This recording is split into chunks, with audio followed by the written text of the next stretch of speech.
All right. We have, as I laid out last first session, 5 sections about what drives urban policy. And more generally, as I mentioned, we're studying cities because they're fruit flies and they deal with political systems globally, nationally, locally, in neighborhoods in various ways. And these theories are generally applicable, although we can see how much they differ at different levels and in different countries and time periods. But these are widely used at all these levels. This is not just a city theory. These are more general theories.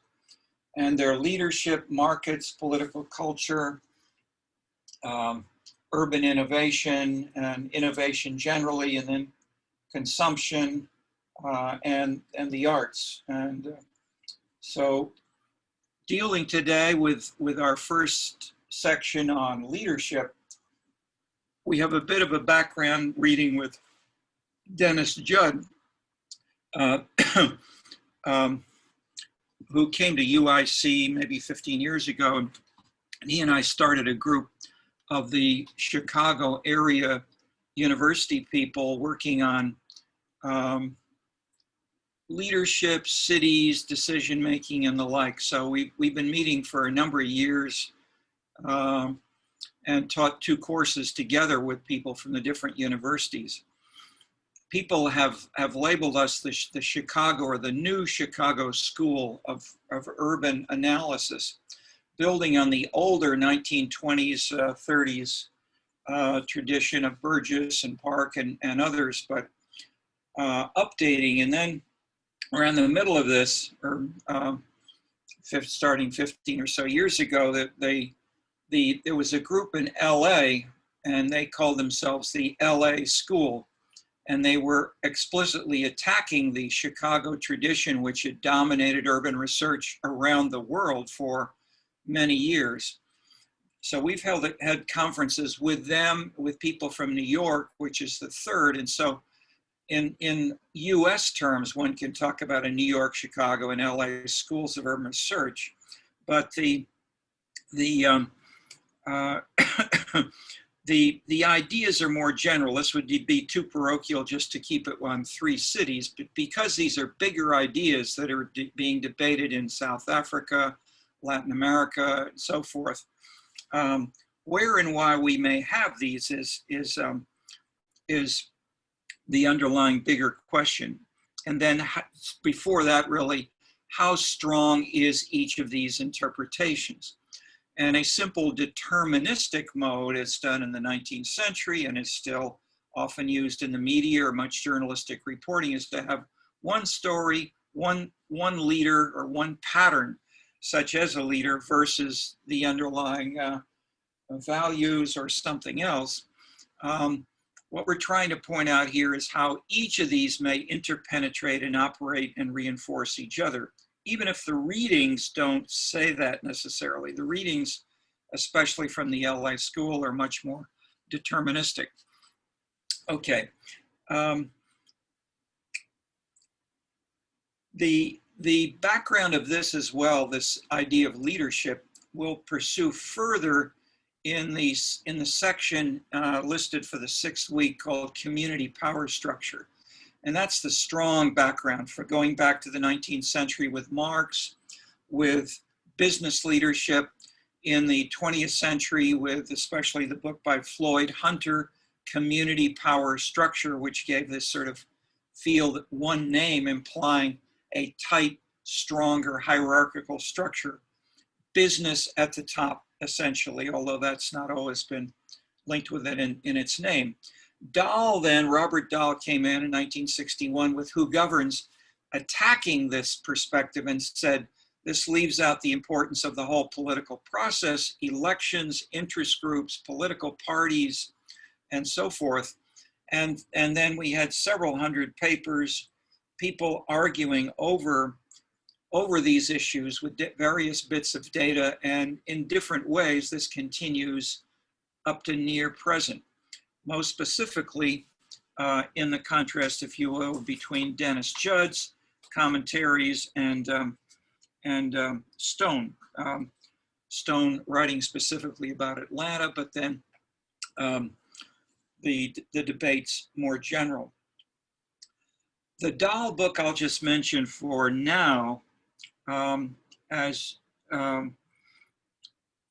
we're covering just briefly in this section, but we'll talk about it further after we cover the introduction to all 5 of these sections. What I'll mention now is the big concepts. He introduced some major concepts that transformed a lot of urban policy making processes.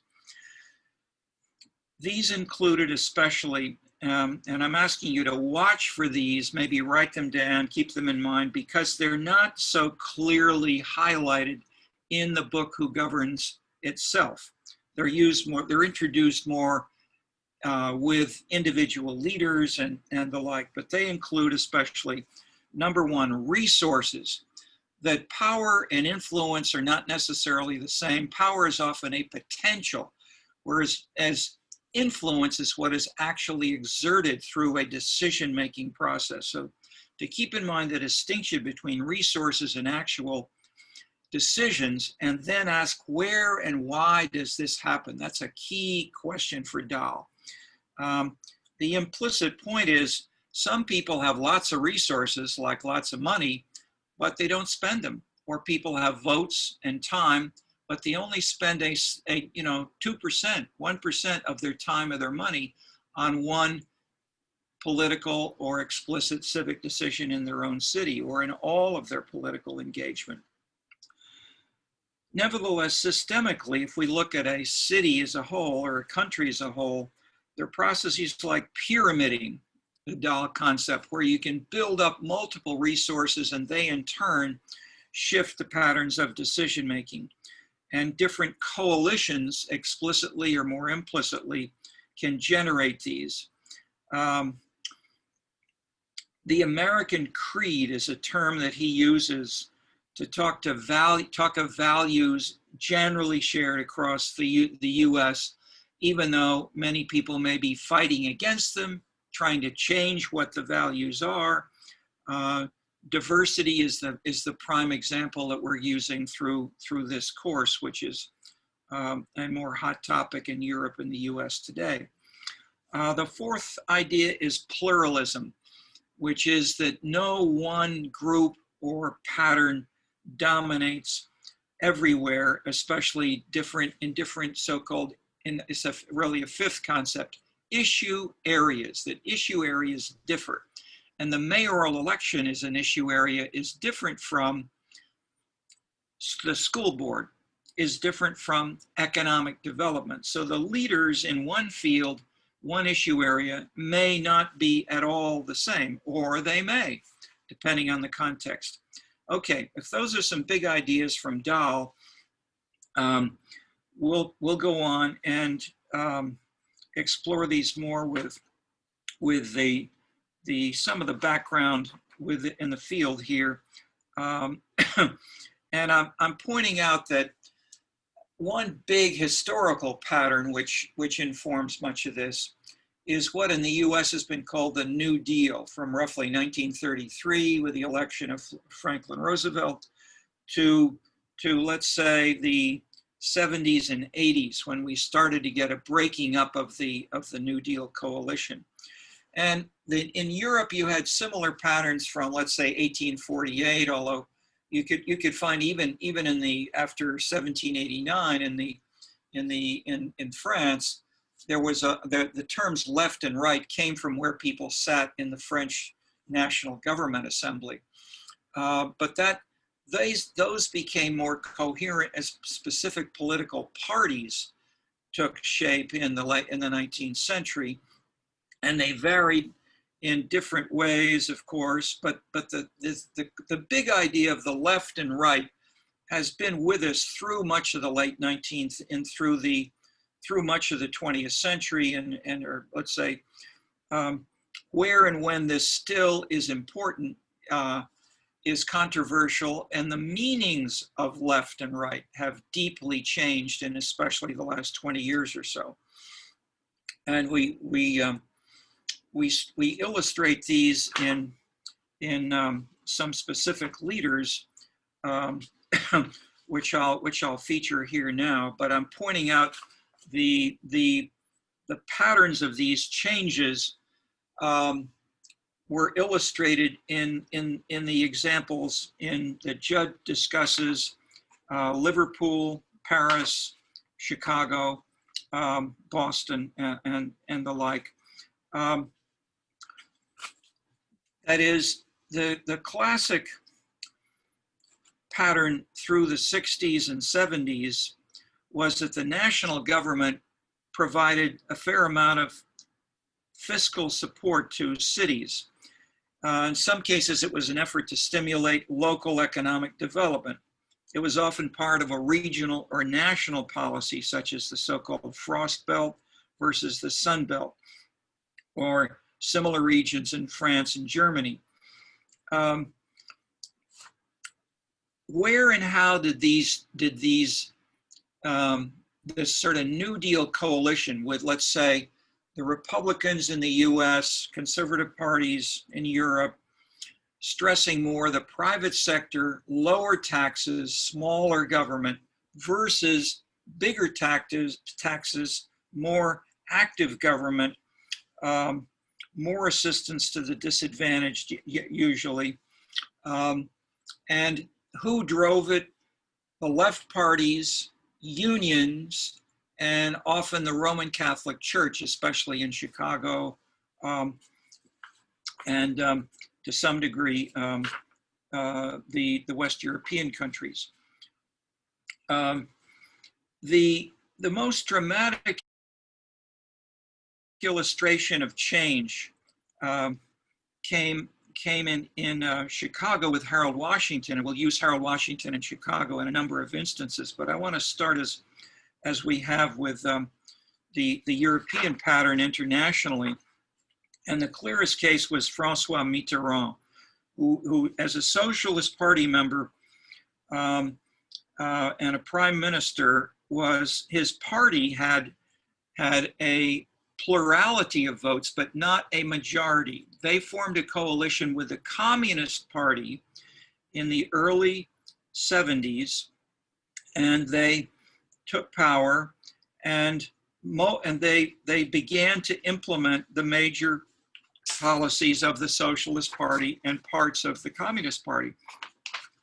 They substantially increased the number of nationalized banks in many basic industries, such that from 1971 to 83, the number of public sector employees expanded from 20% of all firms with the firms with over 2,000 employees, from 20% to 48% in 1983. So that is these may not be all tightly nationalized, but the idea was socialism was being implemented dramatically, being increased in conjunction with this new socialist and communist government. There were direct subsidies to a number of industries following the vision, quote, that there are no condemned sectors, only condemned technologies. Thus, a lot of money went into old industries like steel, but in 2 short years, things changed radically. And I'll pass over some of the specifics, but the quick point was that in local elections,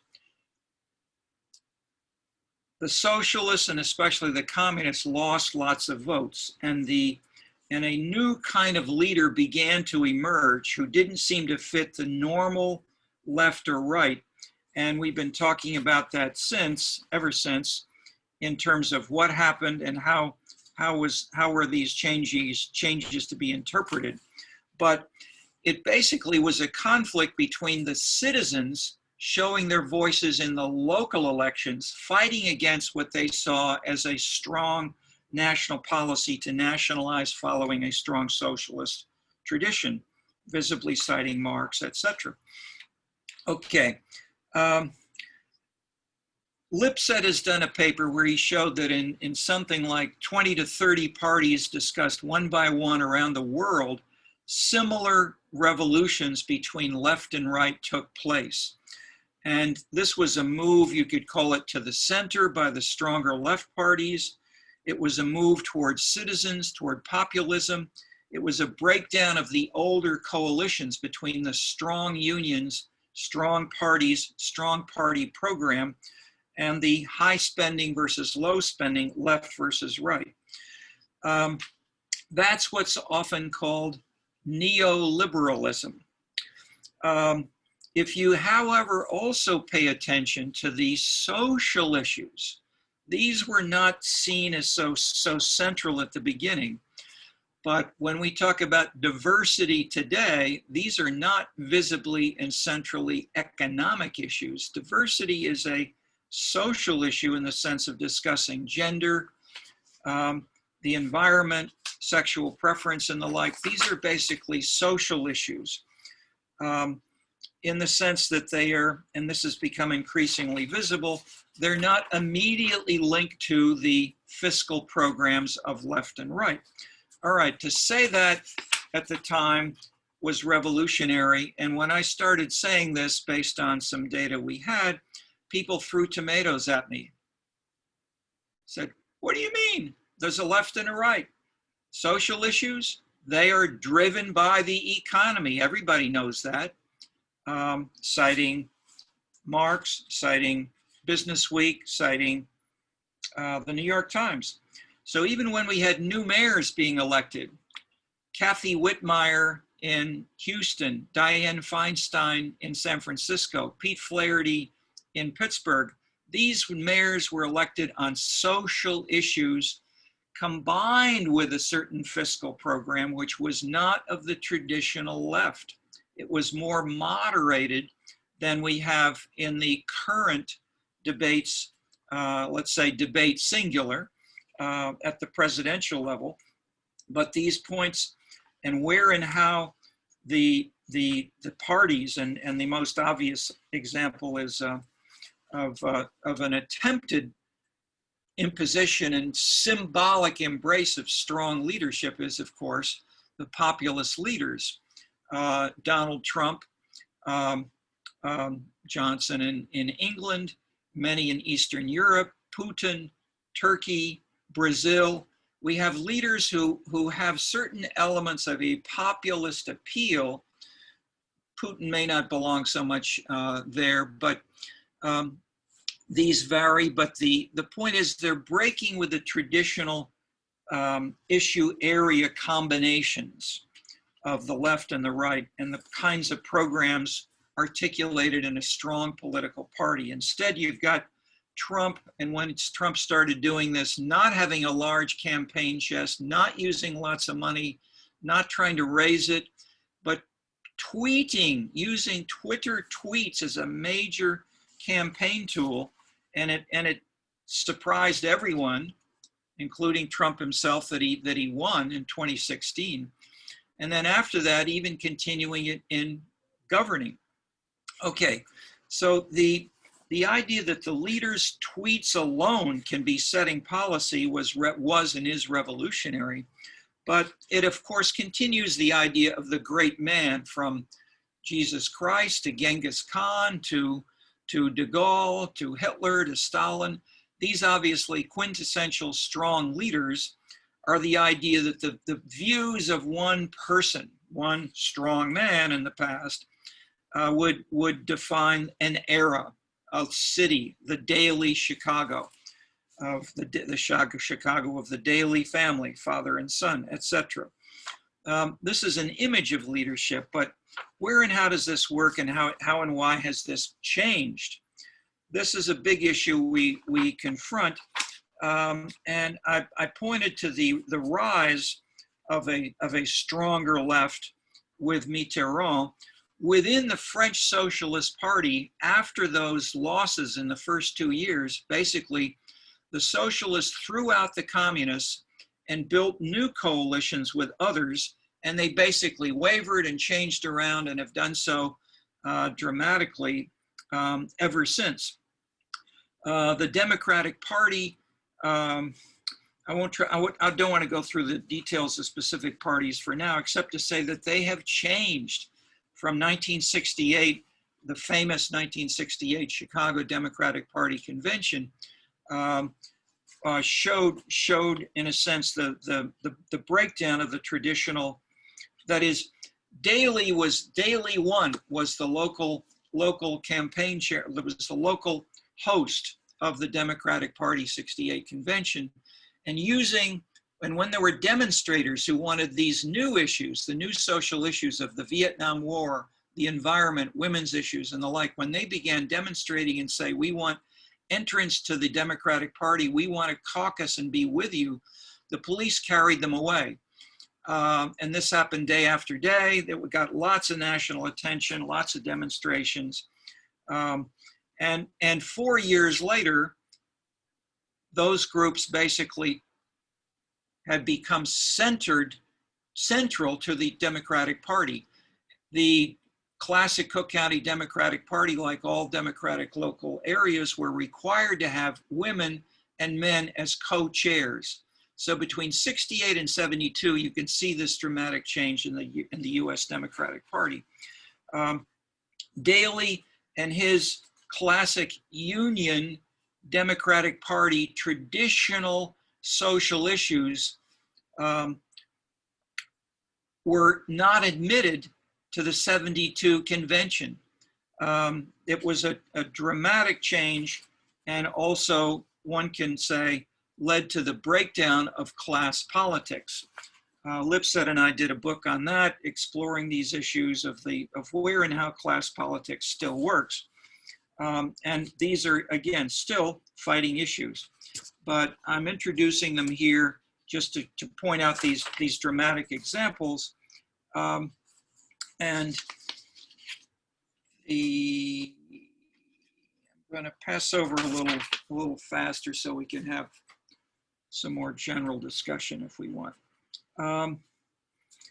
Liverpool was another dramatic case which is featured in some of our readings, where the unions and the Irish, like Chicago, Irish Catholics, were distinctly powerful.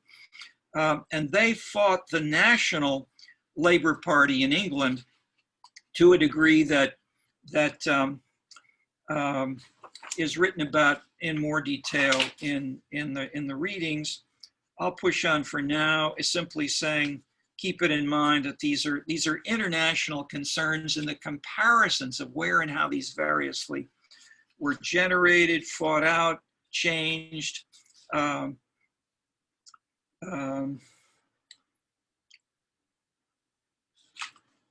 Harold Washington, quote, "Reagan and his mafia consider the cities a special interest group. They believe we Democrats have bought our constituents with social programs. They're determined to undermine us among the poor minority, students, working people by cutting off funds to these folks. That's what the big spending cuts is all about." Okay. It's politics, period. Okay, this was Harold Washington. You have Donald Trump today talking about the left mayors, cities. He mentioned recently the top 40 cities, and many of the top 40 cities have these. He's used a number of different terms, but I'm pointing out how this continues the confrontation between Reagan, Harold Washington, Coleman Young, and others in Detroit and Atlanta in earlier years.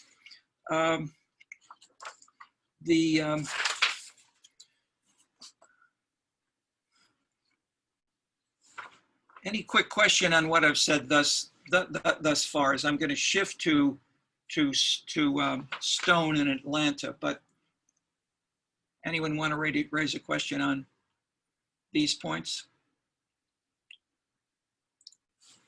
Okay, let me push on. Just briefly introduce Stone, then the context.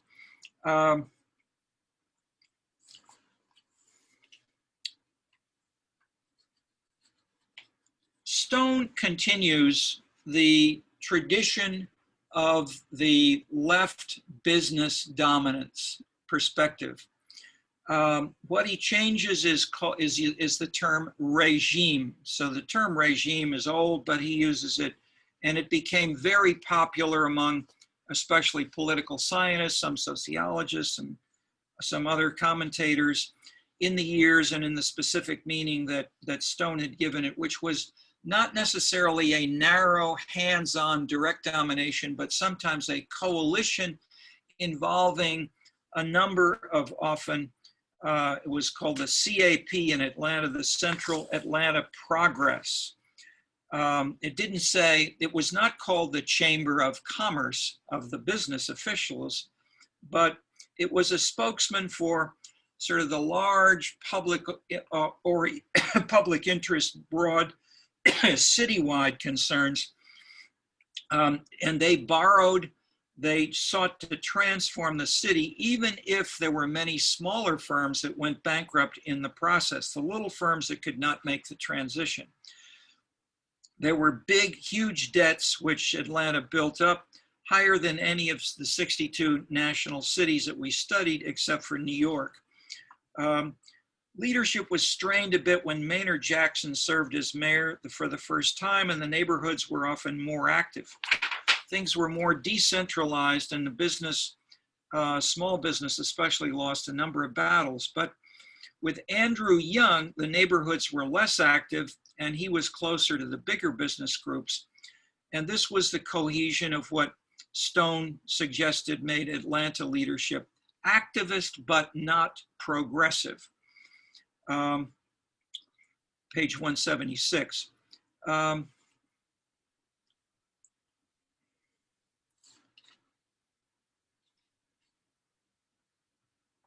What is his regime? In some cities, it's close to general leadership and the broad concept. In others, he and others have stressed a strong tilt toward business. Houston and Dallas, Texas cities, are classically cited as examples in some periods. But the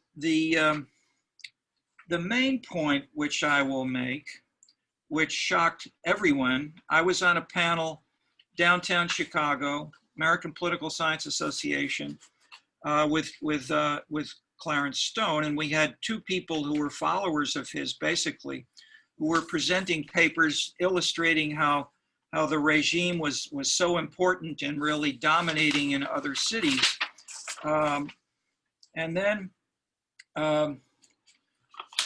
Clarence Stone himself spoke, and here were his words. Change is afoot. Has the time arrived for regime analysis to receive, quote, burial with honor, unquote? Much urban research, including my own, he said, is centered on the large agenda-setting convergence of power that occupied center stage in the era of redevelopment. This is the politics of the growth machine of Logan and Molich, Peterson's developmental policies, Feinstein and others' multi-city study of political economy, my own work on Atlanta's biracial coalition, and much more. And as interesting and contradictory as these various analyses might be, they don't fit the contemporary world of city politics very well. They are about a period in which two major centers of power, City Hall and a collectively mobilized business sector, came together, aided by ample federal funding, to take on a fundamental remaking of the city physically and economically. Today, however, this transformation has in the main occurred with its rail and harbor-centered form. The industrial city is largely a phenomenon of the past. Okay, so I will stop there, but I and others almost fell off our chairs when he said this in such clear, specific manner. Very seldom do you have a social scientist or a political leader or anyone saying they were wrong or they were historically no longer applicable, especially when you have two followers who've just said the opposite before you said this. Anyway, that's, if you will, a statement that these things are not written in stone, even by the people who were the major writers about them on our reading list. In City Money, the third reading, we take a more explicitly comparative approach, comparing cities and comparing theories. And the four theories we lay out, especially three specifically about leadership, say, why are leaders important? The first comes from the idea that the citizen drives elections, and the preferences of the citizens expressed through elections in turn lead to competition among political candidates. And these in turn shift the policy output. Okay, the strong version of that is from Anthony Downs' book called An Economic Theory of Democracy.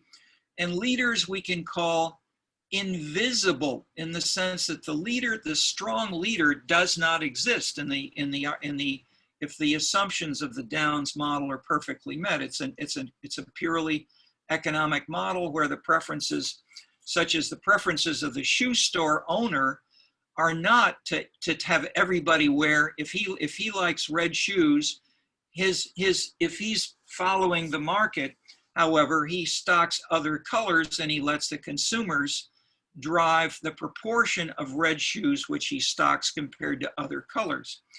In contrast, the strong leader would have only red shoes. So in that sense, the leader is invisible, like the invisible hand, of course, that we read about in Adam Smith.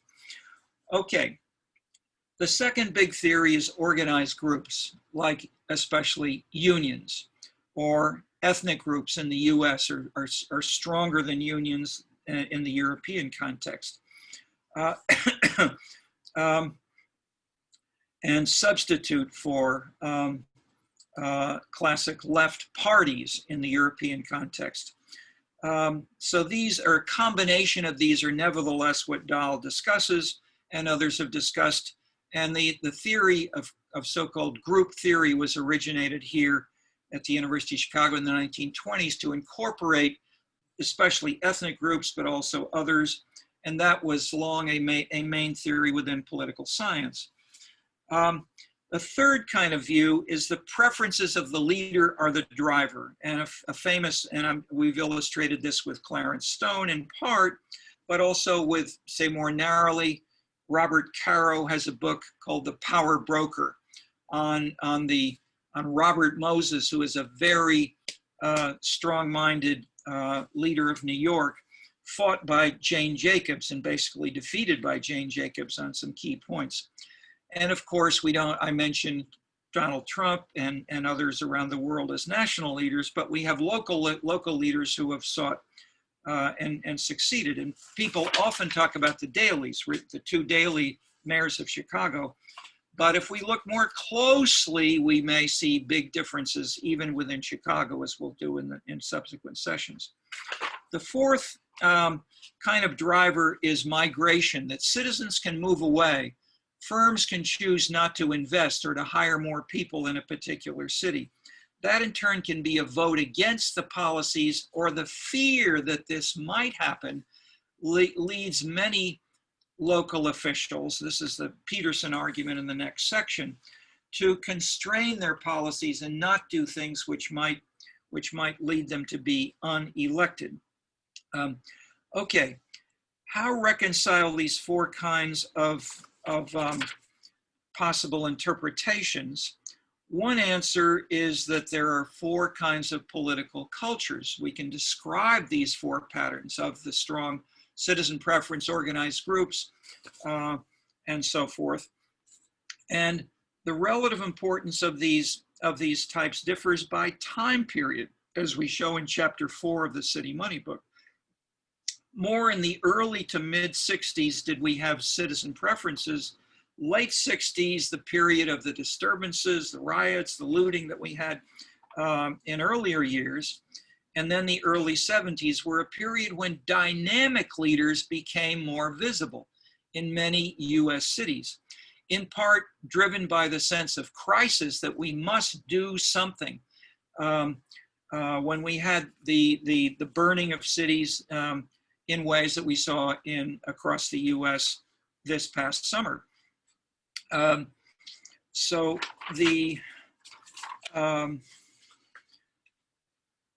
for now, I'll just mention them briefly and let you read more, but I'll mention that the three kinds of analytical answers to this, not just which city or which time period.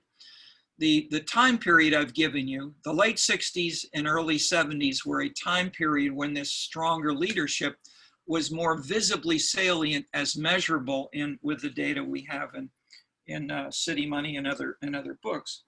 But here's the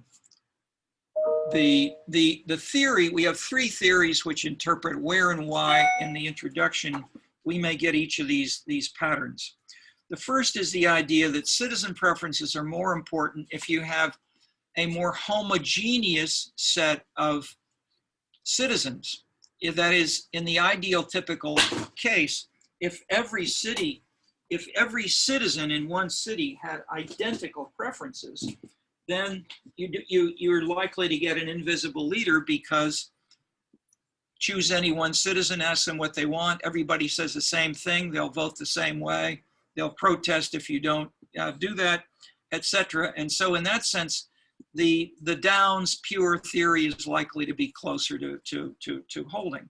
By contrast, if you have a heterogeneous location, which is the case with any city of any size, and often many small towns as well, you can have great diversity and people can fight over diversity. In that case, there may be multiple ways of building a coalition, as became clearer, for instance, in the 2016 primary with Donald Trump coming out of nowhere, posting these tweets to many appeals to many different organized groups and factions and states and so forth.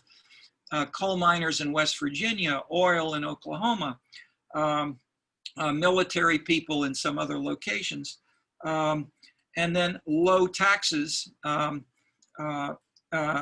in ways that may have been a factor in generating, I think it was 54% of white American women voted for Trump in 2016. Was it because of Trump's position on women? Maybe not. Maybe they supported him for a very different reason. But the point is, this is a more fluid situation than given to us by the past strong theories of organized groups and consistent party programs. And this has been breaking down since the 70s is the general point. Okay, nevertheless, the complication is often we have residues of all of these theories, all these political cultures, all these 5 factors that are the first 5 theories in the course. All of these are going on simultaneously today. It's not as if they disappear and life is simple. And so the media, the candidates for office, different activist groups from Black Lives Matter to the Chamber of Commerce to the police union, they all take different positions. The Chicago police called upon Donald Trump to send the National Guard, etc., countering their own mayor, and Trump then did so. So these kinds of issues are continue to be with us. And let me turn just to introduce a little more discussion to a couple of cases, and then we can talk about interpretations. Andy, could we show the videos now, please? Starting with the Columbia Mocus one. Yeah, one moment. Okay. Mocus was elected mayor of Bogota, and he revolutionized the city. Unbelievable. He had no party. He was elected as an independent. How could this have happened? And how could this make sense and be generalized? Okay. What we are witnessing is the sort of social movement, which. Sorry, the other one? No. We got the wrong ones. I sent these today, not a week ago. Oh, okay. I'm not sure if I have those. Okay, well, okay, then hold on a second. Maybe we should shift it and use, Andy, if you don't have it, let's stick with, let's use Castells. Castells is fine if you've got him there. Okay, thank you. Or let me introduce in one or two sentences. Manuel Castells wrote the leading book on Marxist theory, and in the city. He was a strong member of the Communist Party from Spain. He went to Paris. He was a leading urban sociologist in Paris and cited widely around the world and continues to be. He then was also a strong card-carrying communist member of the Spanish Party. And in the, I won't try to get the dates. I'm bad on dates, except when I have the numbers in front of me. When the Spanish, Italian, and Southern European communist parties embraced what was called Euro-communism, they said, we will support women, the environment, different sexual preferences, human rights. That is, we will start to embrace these social issues as well as the classic economic issues that Marx stressed more centrally. This was called Euro-communism. The French Communist Party said, no way, we are following Lenin and we are not embracing these crazy social issues. So Castells in this context in Paris was people threw tomatoes at him, and he went to California and stayed at Berkeley for the rest of his career and USC. But basically, he then did a big book on the rise of new social movements, which were carriers of these new policies. And so to have him as the leading Marxist urbanist shift so dramatically is critical. So let's have a little video from him here, as this his own words are compelling.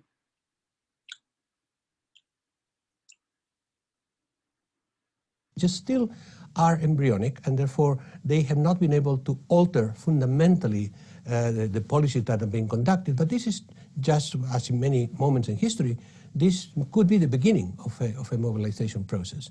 So what is characteristic of these movements is that on the one hand, they always are born in the internet, using the autonomy in cyberspace to construct themselves, debate, and interact. But often, they also go immediately into the urban space, and they build social networks, physical social networks of interaction.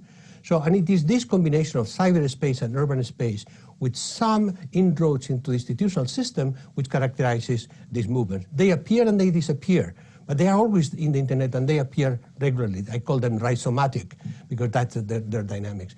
And lately, particularly in Europe, we are seeing the emergence of some attempts to shape and influence the political system itself. Anytime that there is a new election, there are new forms of political expression, which I don't necessarily support or agree with, but that's showing a clear disaffection vis-a-vis the current political system. The fundamental common pattern is internet use, occupation of urban space, but not only, then other things could happen, and the possibility of recreating a new form of democratic representation. Ultimately, these movements are not about the specific claims which are related to each country. They are, to some extent, common in their goal, which is reconstructing democracy from the bottom up. What many people ask themselves, okay, so what? What is the result of this? Okay. Does this sound like the Communist Manifesto? Not at all. I mean, it's a dramatic paradigm change by from a strong Marxist position to what you hear, featuring the internet, social movements, and the volatility. And what he talks about is the democratic process. He doesn't talk about the socialist revolution at all. Okay, the point is these theories are still are still being actively used in different ways, but to have, I would add, not only are these some of the leading articulated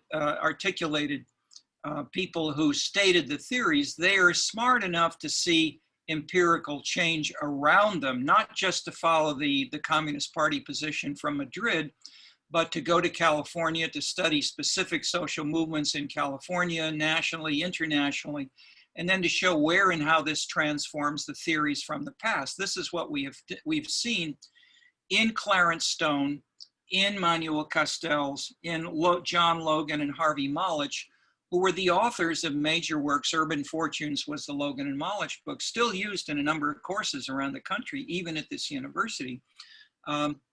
But it basically was following a stress on development, developers as the drivers of development, and took an economic kind of perspective. Even though in other works, Logan and Mollich themselves disagreed and showed how their past work no longer held. Okay, we have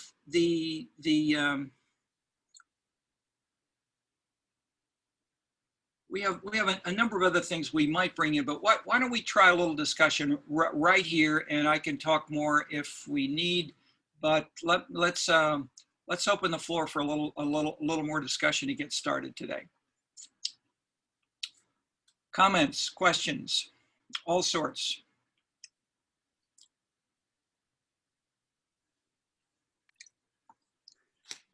Hello. So you mentioned that there were 3 analytical answers to try and reconcile the different theories from City Money. Yes. And one of them was the level of homogeneous population or heterogeneous, but I didn't catch the other 2.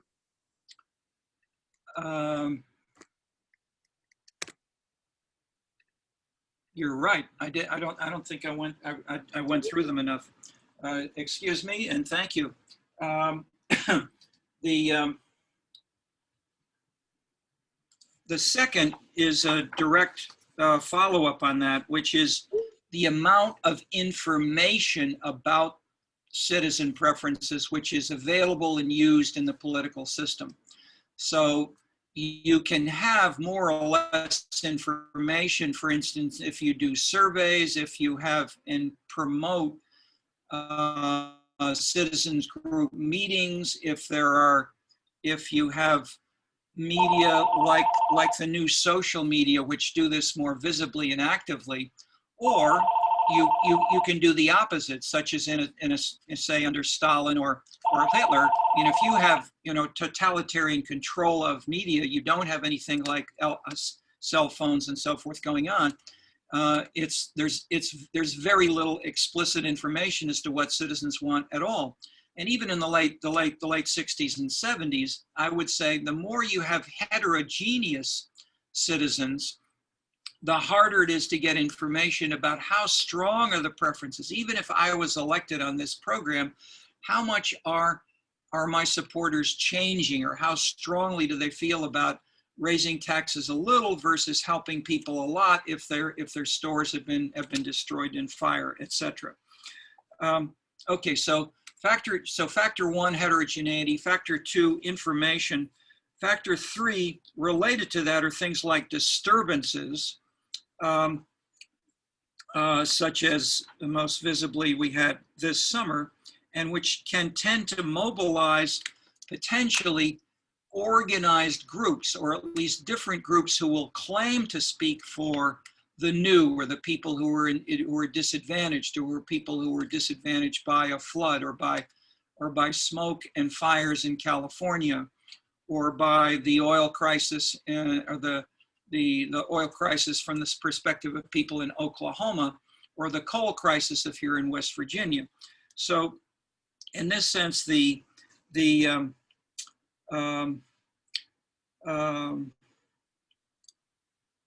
related is, okay, well, I'll just mention briefly, is population changes may be occurring, although this is often slower, but this can be explicitly articulated as a political program to try to encourage or discourage immigration. So Trump has used immigration, and immigration is still the #1 issue in Europe for the last 20 years or so, as long before Trump.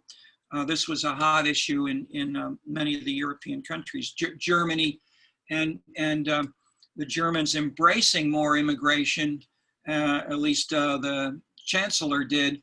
And then within her own party, people turned against her when you had problems. And so this is being fought over, obviously, more generally from Eastern Europe and elsewhere. And Brexit, of course, is the driving issue in England. So those are the factors which tend to be associated with the relative salience of stronger versus weaker leaders, which we can find, and there's certainly others which we can bring in as well. The whole idea of reform. But let me stop there and let you ask on other things that we might discuss. But I'll just mention the comparisons across time, across cities, highlight these different patterns in ways that we might not be so visible if we didn't have evidence of the change. Follow up on that from Wesley or anybody else? That makes sense. Thank you. Okay. Who else? You've heard a lot of controversial things, most visibly, say, from Manuel Castells.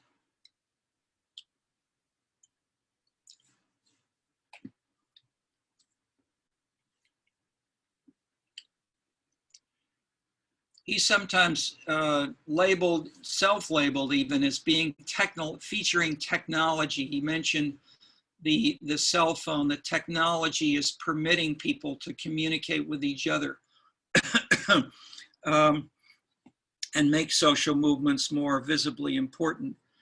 How much is that just technology, and how much is it the cultural or other factors associated with the technology, the cell phone and whatever? It clearly seems to be, or let me ask, any thoughts on that? I mean, I'm sure you've heard each of these, but any examples that we might want to bring in even for discussion about such an issue as that? That is, what weakens these strong leaders? What makes them stronger?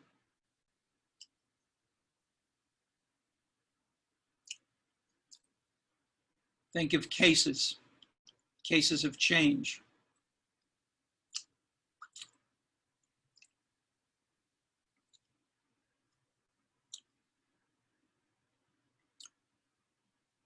Classic argument of many, from Putin asking for changing the constitution, to de Gaulle created the Fifth Republic in France instead of the Fourth. The classic argument of many is that we have too many problems, too much diversity, and too much instability if we don't have a strong, coherent leadership. And therefore, make me stronger. Make the Constitution, let me have more terms of office, and the like. And Judd and Parkinson, in discussing this in the English case, anybody want to talk about any of that, or from the readings, or from what you may have seen in this kind of context?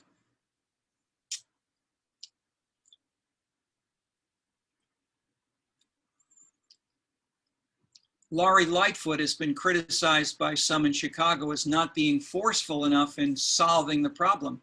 And obviously we have Donald Trump criticizing these mayors, not only for being of the wrong political orientation, left Democrats in his words, but not being strong enough, not having the strength to take a forceful position and stop the looting. So the police union themselves will have said, you know, we need more guns, we need more backup from the National Guard, etc.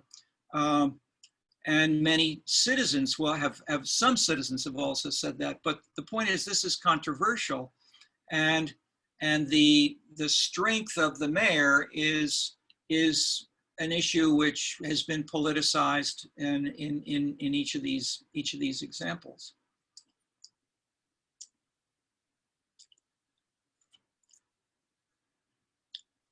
I had a great student, MA, a few years ago on how Putin used his campaign to build movies, calendars, posters, which would show him riding a motorcycle with no shirt on, standing in the top of a tank, driving the tank, and so forth. A calendar which said "Why I Love Putin," et cetera, et cetera. So there's internationally we have even stronger versions of this than we have in the U.S. But clearly we have variations across cities over time and internationally in ways that the strong leader is not is not just in the past.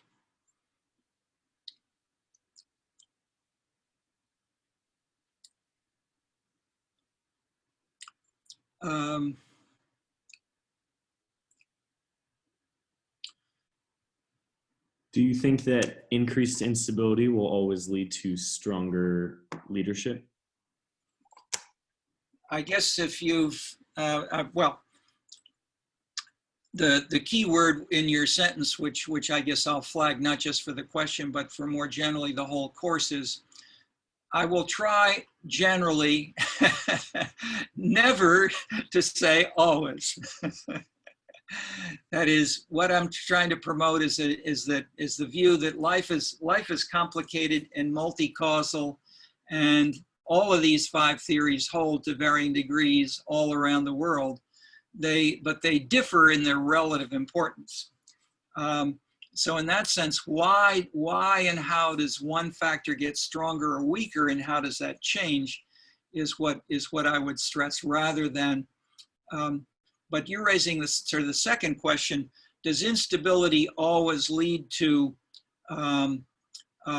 stronger leadership? Well, I think the examples we have, the most visible things like the Middle East, or changes within Russia over time, or I'd say the most visible examples to hear and to get people to quote you from is where you have had in the past a strong leader and then it has gone down. At least the leadership has been more visibly not so strong. And that has happened in Chicago with the decline of the regular Democratic Party here. And I mentioned from 68 to 72, nationally, the Democratic Party broke up its daily dominated style of calling the police if people disagree and feeling this is obvious. There were polls taken to in a sense, to say, to bolster or to illuminate a little bit more. Polls taken initially in Chicago, then nationally again and again, because people who got the results could not believe them, asking, and let me ask you, what proportion of the US population, of the Chicago population, said when asked, should Daley have used more force, less force, or did he use about the right amount of force against the crowd? What did people say? Citizens.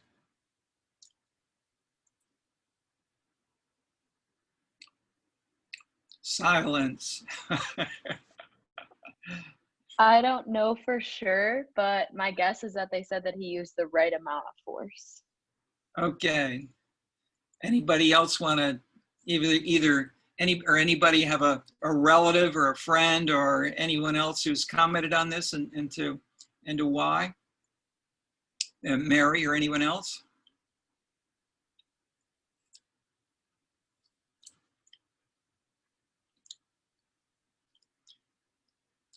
I think the majority either said about right or Mohammed. Yeah, do you want to just comment?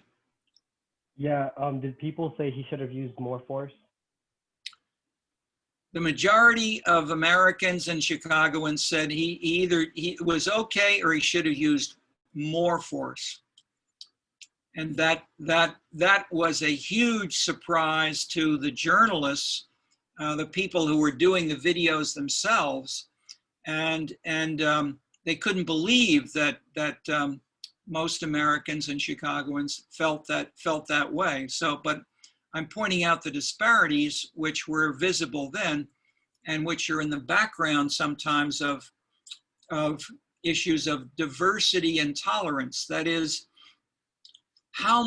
what are the drivers of, in this, I don't want to get too far afield, but what we can get to here is what are the drivers of tolerance, and this gets to the issue of diversity.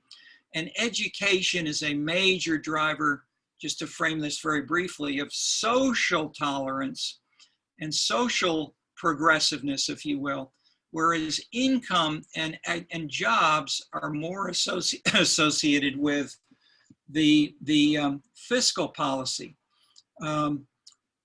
Although how strong these are is generally weak just the same.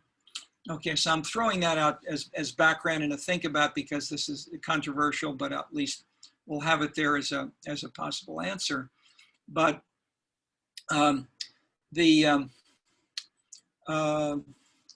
if we have a large number of cases, and this is the beauty of being able to go back and forth between individual leaders who I'm discussing by name because they get so much media coverage and you have a feel for the context and personality. But if we want to test a proposition like, does instability always lead to stronger leadership? That's when having a larger number of cases is more valuable. And we show some of the evidence as you look through city money and the community power stuff, which we'll talk about as we proceed. So rather than trying to answer that more carefully now, I'll leave it as an open question for us to read and talk about. 5 more minutes. Who else has a question, comment?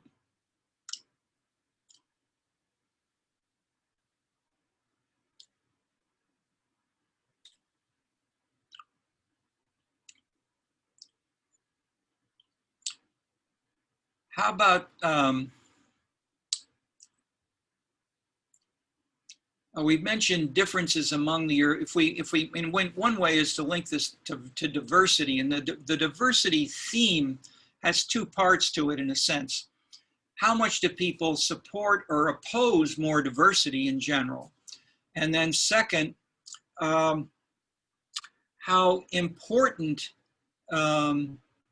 or how diverse are the patterns of decision-making, and how much might that, or has that in turn led instead to a stronger leadership, which in a sense, Trump symbolically embraced in saying, we want to build a wall. We don't want those foreigners coming into the US. We want to preserve American jobs with his red hat, make America great again.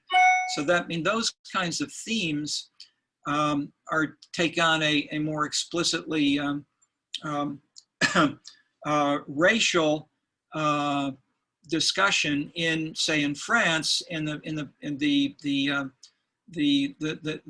rightist parties would talk explicitly about, genetically inferior Africans who we don't want in France, etc. So this has been much more nasty in the European context than in the US, where we still have a lot more so-called political correctness. Although Donald Trump tries to challenge that in many ways, but even Trump is much more moderate than, say, the president of Brazil, the president of the Philippines, who are, as I think you well know from the media. But the sense to take the Philippines and Brazil, the sense that there's diversity, that the problems of instability and of drugs, of crime that are so much out of control that we should kill those drug dealers is what has led the polls imply a majority of Filipinos to back a very strong hierarchical leader. Even though from a Western European, North American perspective, killing drug dealers is seen as too strong action.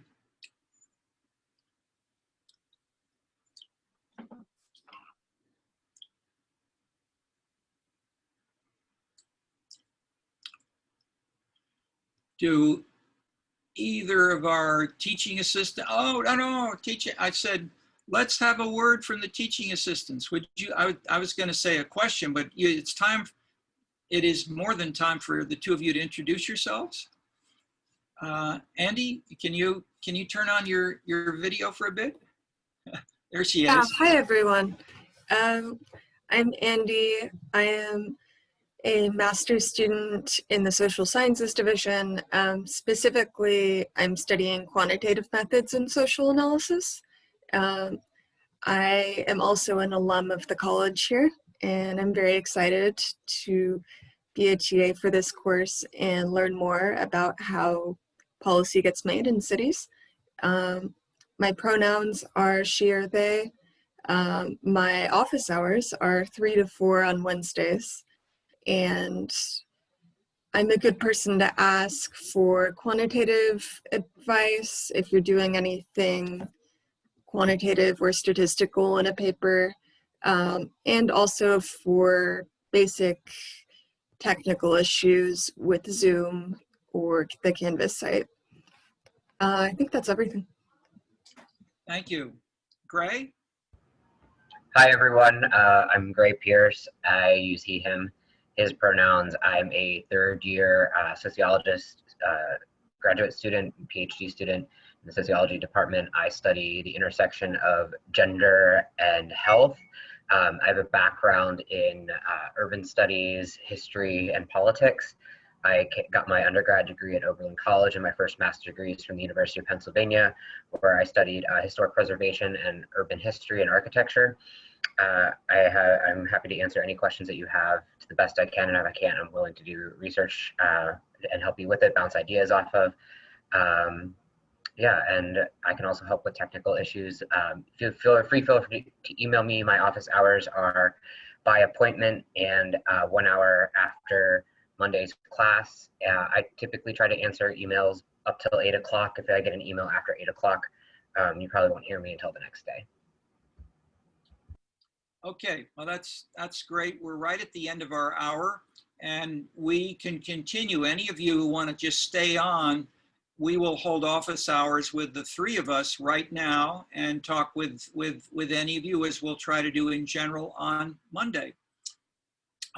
Look forward to Wednesday for the rest. Okay. Thank you. Okay. Anybody staying on who wants to start with a question from anybody? Thank you. Have a good day. Thank you, Mary.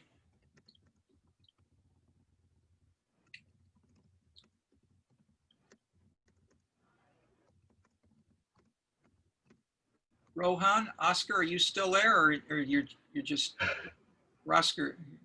One disappeared. Okay, looks like small office hours.